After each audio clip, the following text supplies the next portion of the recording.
Fisheries entrepreneur summit 2025-এ আমি সবাইকে স্বাগতম জানাচ্ছি এবং এটা বাংলাদেশের প্রথম এই ধরনের উদ্যোগ এবং যার জন্য আমি উদ্যোক্তাদের এবং যারা এখানে জয়েন করবেন আমি সকলকেই আমি আমার শুভেচ্ছা জানাচ্ছি। ফিশারি বাংলাদেশের যেমন ইম্পর্টেন্ট, আমাদের অর্থনীতি, আমাদের জীবন জীবিকা, সংস্কৃতির সাথে যেমন মাছ যেমন জড়িত আছে, এটার যে অর্থনৈতিক যে দিকটা সেটা কিন্তু আমরা আসলে ঠিক সেভাবে আমরা দেখি না। এটা বড় একটা বাণিজ্যিক সম্ভাবনা রয়েছে দেশে এবং বাইরে। আমরা এখনো যেটুকু করছি সেটা খুব অল্প পরিমাণে করছি, কিন্তু এটার যে বৃহৎ অংশ সেটা কিন্তু নিয়ে আমাদের চিন্তা নেই বা আমরা চিন্তা করছি না। এজন্য আমি উদ্যোক্তাদের শুভেচ্ছা দিচ্ছি, ওনারা একটি কনফারেন্সের আয়োজন করেছে। পৃথিবীতে মাছের চাহিদা বাড়ছে, কারণ মানুষের সচেতনতা, স্বাস্থ্য সচেতনতা এবং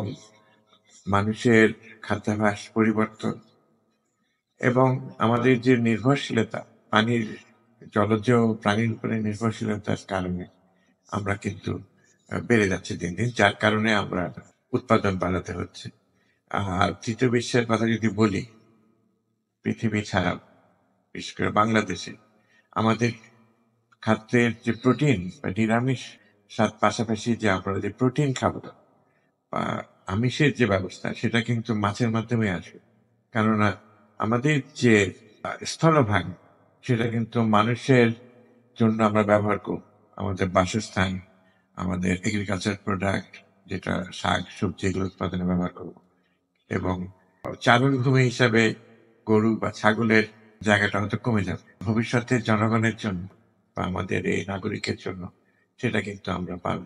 যার জন্য আমাদের অবশ্যই পানির উপরে নির্ভরশীলতা বাড়াতে। এটা প্রশংসনীয় যে আমাদের দেশের যারা গবেষক আছেন তাদের উদ্যোগে আমরা অভ্যন্তরীণ জলাভূমির মৎস্য উৎপাদনকে কিন্তু অনেক দূর এগিয়ে গেছি, অনেক উৎপাদন অনেক বেড়ে গেছে। কিন্তু আরো যে পপুলেশন যে আরো বাড়ছে, সামনে 2025 সালে যে পপুলেশন যখন আমাদের প্রায় অনেক বেড়ে যাবে, প্রায় দ্বিগুণের কাছাকাছি যাবে, তখনকার যে আমিষের যে চাহিদা সেটা কিন্তু নির্ভর করবে সমুদ্রের জলজ প্রাণীর উপর, বিশেষ করে মাছ, স্কুইড, সিউইড, নানা জিনিস। তো এই জন্য আমাদের যেটা উচিত হবে, এখন থেকে আমরা প্ল্যানিং করি এবং বাংলাদেশের আমি বলবো যে এই প্রথম ফিশারি এন্টারপ্রেনারের উপরে যে আমাদের এন্টারপ্রেনারশিপ বাড়াতে হবে এবং যারা তরুণ প্রাণ, যারা রিস্ক নিতে পছন্দ করেন, যারা যারা সবসময় চ্যালেঞ্জ নিতে পারেন, তারা যদি এগিয়ে আসে তাহলে কিন্তু আমরা আশা করি দেশ সামনের দিকে এগিয়ে যায়। আমি এই বিশ্বাসই করি এবং এই কনফারেন্সের সাফল্য কামনা করে করছি।